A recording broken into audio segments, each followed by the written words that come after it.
এই ছোট্ট ছিটকিনির পিছনে লুকিয়ে আছে শত বছরেরও ইতিহাস। সো হ্যালো এভরিওয়ান, আমি বিউটি। তোমরা সবাই কেমন আছো?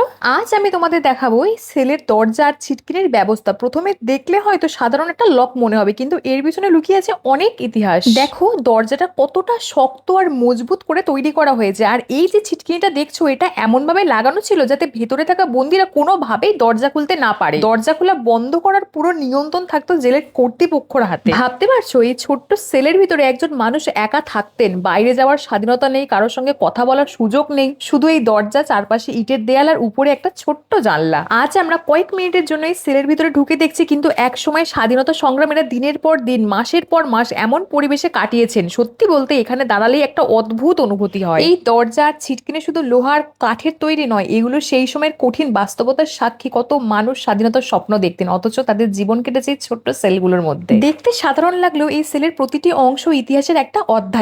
এই দরজা, এই লক, এই দেয়াল সবকিছুই আমাদের মনে করিয়ে দেয় স্বাধীনতার জন্য কত বড় মূল্য দিতে হয়েছে। এই জেলের আরো অনেক কিছু দেখার আছে, সবকিছু এক ভিডিওতে দেখানো সম্ভব নয়, তাই বাকি অংশ দেখতে নেক্সট পার্ট দেখতে হবে। তো ভিডিওটা কেমন লাগলো অবশ্যই কমেন্ট করে জানিও। ভালো লাগলে লাইক করে দিও, সাবস্ক্রাইব করে পাশে থেকো। টাটা।